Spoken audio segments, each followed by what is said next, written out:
안녕하세요. 빵변입니다. 오늘은 경찰에서 소환 통보를 받았을 때 어떻게 대처해야 될지 그것을 말씀드리려고 합니다. 경찰에서 전화가 오거나 편지가 오거나 하는 경우에 가슴이 철렁 내려앉죠. 온갖 근심과 걱정이 쌓이고 수많은 밤들을 불행한 것들을 상상하면서 보내게 되고, 또 내가 내 생활 반경 그리고 내 행동, 이것을 이제 마음대로 할 수 없게 될 것 같은 그런 부자유, 마치 올가미에 걸린 것 같은 그런 느낌, 그런 상황에 처하게 됩니다. 그렇다고 해서 주변에 내가 처한 사항을 다 얘기하면서 도움을 구하기도 쉽지 않은 경우가 많죠. 그럴 때 혼자서 소가리만 하지 마시고 지금부터 제가 드리는 말씀을 잘 기억했다가 조사를 준비하고 그 다음에 조사 받을 때 잘 활용하시기 바랍니다.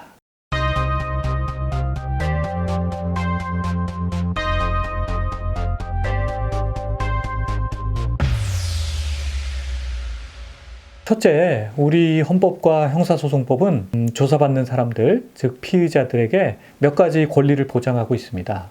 진술을 거부할 권리라든가 변호인을 선임할 권리, 또 내가 혼자서 조사받기 힘들다 하는 경우에는 신뢰할 만한 사람, 가족을 옆에 앉혀두고 조사받을 수 있는 권리 같은 것들을 보장하고 있습니다. 그것을 먼저 아셔야 되고요. 조사를 받는 동안 메모도 할 수가 있습니다.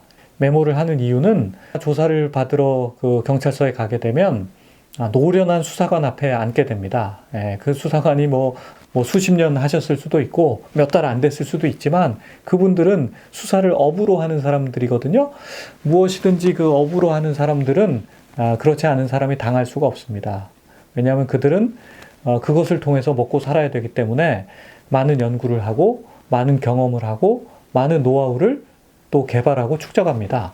그러니까 그 앞에서 섣불리 덤볐다가는 당하기 십상이죠. 그러면 그 앞에서 질문에 대해서 답을 할 때 내 의도와 달리 답할 수도 있고 내가 내 스스로 모순되게 답할 수도 있거든요. 앞뒤가 맞지 않을 수도 있고요. 또는 내가 뭔가를 얘기했는데 무슨 얘기를 했는지 기억을 못할 수도 있습니다.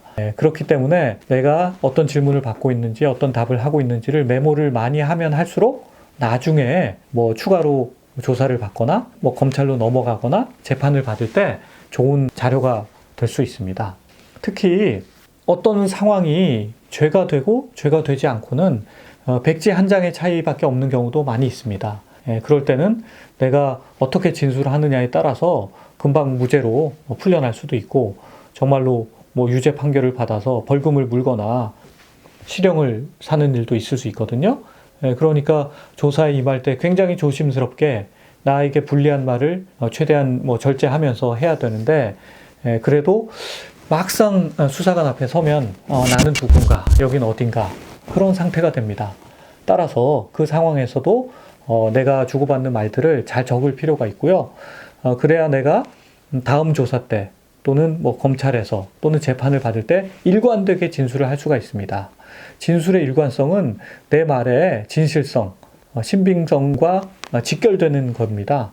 진술의 일관성이 없으면 마치 거짓말을 하는 것으로 판단받을 수 있고, 또 개전의 정이 없는, 즉 뉘우침이 없는 그런 불손한 태도로 판단될 수가 있거든요. 그래서 진술의 일관성을 기해야 되기 때문에 무슨 말을 하고 있는지를 첫 번째 조사에서부터 잘 적어 두실 필요가 있습니다. 그리고 여러분이 메모하는 것을 수사관이 못하게 하거나 또는 보자고 하거나 그럴 수는 없게 돼 있으니까 안심하고 메모를 하시기 바랍니다. 그 다음에 이제 수사 절차도 알고 계셔야겠죠. 개략적인 흐름은 알고 계시는 게 좋겠죠. 그 다음에 아까도 말씀드렸지만 변호인의 도움을 받을 권리, 그리고 진술을 거부할 권리, 이런 것들을 계속 기억하시고 상기하셔야 됩니다.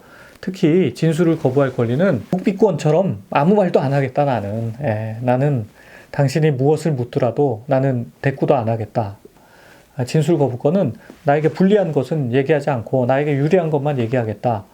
그게 이제 진술 거부권이라고 할 수 있는데요. 내가 아무 얘기나 다 털어놓지 않으면 수사관이 나를 괘씸하게 여겨서 더 큰 불이익을 주지 않을까, 그런 걱정을 하실 필요가 없습니다. 여러분이 제대로 여러분에게 필요한 말, 여러분에게 유리한 말을 하지 못하면 그거보다 더 큰 불이익은 없습니다. 그러니까 그걸 잘 살펴서 하셔야 됩니다. 그 다음에는 조사 과정이 끝나면 그 조사는 질문과 답으로 이루어지는데 그 과정에서 이제 경찰관들이 타이핑을 합니다. 그래서 그것을 가지고 이제 조서를 만들게 되죠. 조사가 다 끝나고 나면 그 조서를 출력을 해서 피의자 또는 뭐 조사받는 사람, 참고인에게 이제 보여주면서 당신이 아까 했던 말이 여기 제대로 써 있는지 보고 맞으면 도장을 찍어라 라고 얘기를 합니다. 마치 도장을 찍지 않으면 너에게 더 큰 불이익을 줄 테야 라는 표정으로 이제 그걸 건네죠. 조사가 짧으면 뭐 한두 시간에 끝나기도 하지만 너댓 시간이 걸리고 길면 뭐 8, 9시간이 걸립니다. 그러면 그 조사가 다 끝나고 나서 마지막으로 검토할 때쯤 되면 나도 지치고 수사관도 지친단 말이에요. 그래서 빨리 그 상황을 벗어나고 싶어서 대충 조서를 보고 도장을 찍고 그 장소를 벗어나려고 하는 경우가 대부분인데 절대로 그렇게 하시면 안 됩니다. 왜냐하면 조사받는 과정의 그 길고 큰 고통, 그것이 어디에 담겨요? 조서에 담깁니다. 피의자 신문 조서라고 줄여서 피신 조서라고 하는데 거기에 다 기록이 되고 그 기록된 것이 검찰로 넘어가고 재판으로 연결되는 겁니다. 따라서 여러분들이 실질적으로 수사관과 어떤 이야기를 주고받았느냐가 중요한 게 아니라 어떤 내용이 조서에 기록되어 있느냐가 훨씬 중요한 겁니다.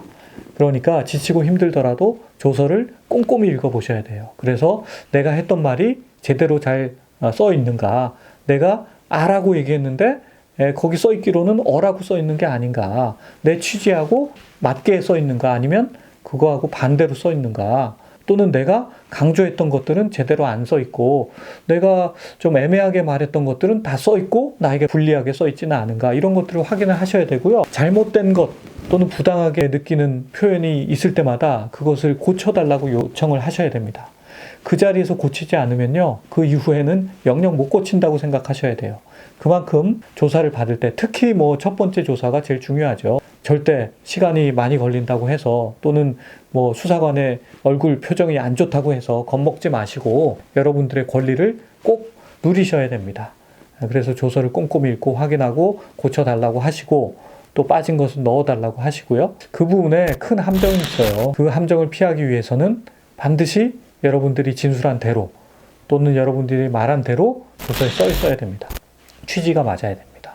아무리 강조해도 지나치지 않습니다. 특히 아까 제가 말씀드린 그 메모에는 어떤 것들을 메모했어야 되는가 다시 한번 살펴보면 내가 어떤 죄로 조사를 받고 있는가 수사관한테 한번 물어보셔야죠. 내가 받고 있는 혐의가 뭐냐, 그건 알고 계셔야 됩니다. 그 다음에 조사자가 뭐 증거를 들이밀면서 물어봤는가, 그렇다면 그 증거가 무엇이었는가 상세히 보고 꼼꼼하게 적어두셔야 됩니다. 그 다음에 그것에 대해서 내가 어떻게 진술을 했었는지 그것도 기록을 해두셔야 됩니다. 절대 잊어버릴 것 같지 않지만 경찰서 문을 딱 나서는 순간 내가 무슨 말을 했는가 기억이 안 나게 되는 일이 태반입니다.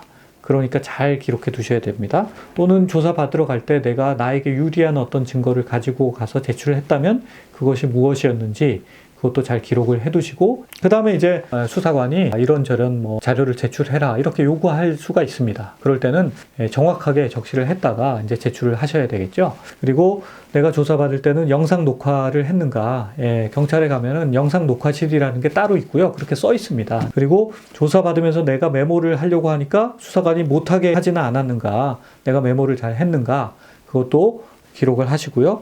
조사받을 때 중간중간에 쉬었는가, 또는 전혀 쉬지도 못하고 물 한 모금도 못 먹고 조사받았는가, 그것도 잘 기록을 해두시고요.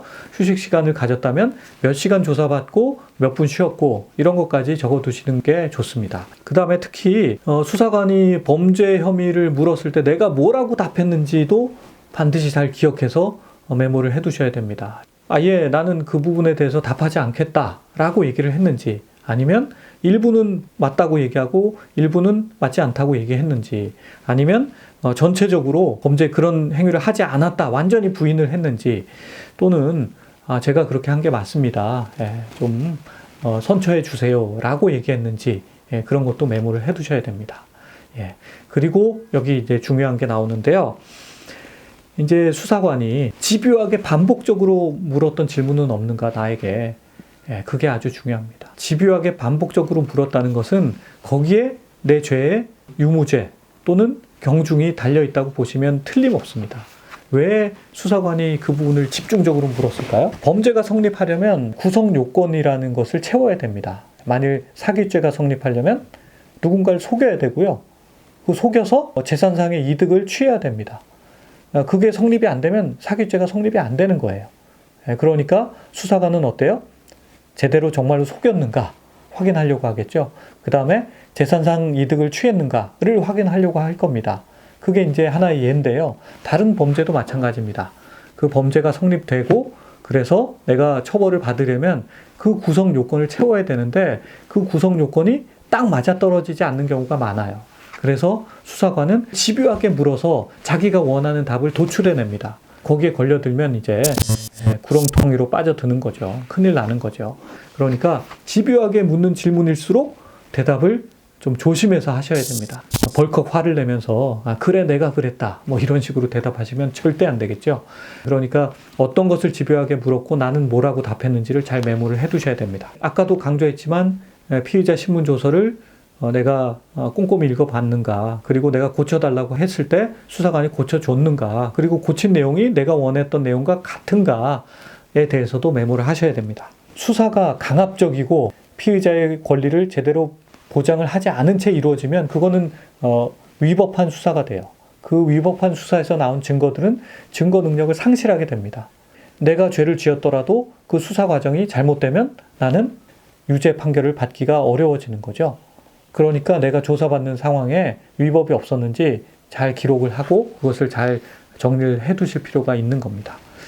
그 조사 때 내가 얘기하고 싶었는데 꼭 얘기했어야 되는데 얘기를 못했다 하는 건 없었는지 그것도 잘 메모를 해 두셔야 됩니다. 어렵고 복잡하죠? 그냥 가서 벌 받는 게 낫겠다 이렇게 생각하는 분도 있을 수 있는데요. 그럴 줄 알고 선물을 준비했습니다. 누가요? 서울지방변호사회에서 선물을 준비했습니다. 그게 뭐냐? 자기 변호 노트라는 겁니다. 여기에 제가 지금까지 얘기한 것들이 다 써 있습니다. 친절하게 써 있어요. 친절하게. 그래서 제가 지금 말씀드린 내용이 이 자기 변호 노트에 써 있는 대로 하나하나 설명을 하고 소개를 드린 거예요. 그러니까 여러분들은 오늘 제가 드렸던 말씀을 전체를 다 기억할 필요는 없고 수사받을 때 조심해야 되는구나. 수사받으러 가는 사람에게도 조사받으러 가는 사람에게도 어떤 권리가 있구나를 기억하시고 그리고 이 자기 변호 노트라는 단어를 기억하셨다가 요것을 다운받아서 읽어보시고 출력해서 가지고 가서 조사받는 중간에 또는 휴식 시간에 또는 조사가 끝나고 나서 메모를 하시면 됩니다. 그러면 여러분들이 속수무책으로 털레털레 경찰서에 가서 노련한 수사관에게 요리조리 요리를 당하다가 덜컥 큰 혐의를 받게 되는 그런 불행으로부터 어느 정도는 벗어날 수가 있는 겁니다. 이건 그러면 어디서 구하냐고요? 서울지방변호사회 홈페이지 또는 서울지방경찰청 또는 서울 각 지역 경찰서 홈페이지에서 다운받으실 수가 있습니다. 이 자기 변호 노트를 가지고 메모를 하고 활용하는데 그것을 못하게 하면 각 경찰서에는 청문감사관이라는 분이 계시고 검찰에는 인권보호관이라는 분이 계십니다. 그분들에게 연락해서 민원을 제기하시면 되고요. 또는 국가인권위원회에 바로 전화해서 전화번호는요. 국번 없이 1331입니다. 지금까지 제가 많은 얘기를 했지만 뭐 그것을 다 기억하실 필요는 없습니다. 뭘 기억하시라고요? 자기 변호 노트, 서울지방변호사회가 만든 자기 변호 노트, 요 단어만 기억하시고요. 제 설명에 대해서 궁금하신 점이 있으면 댓글 달아주세요. 끝까지 들어주셔서 다시 한번 감사드립니다. 감사합니다.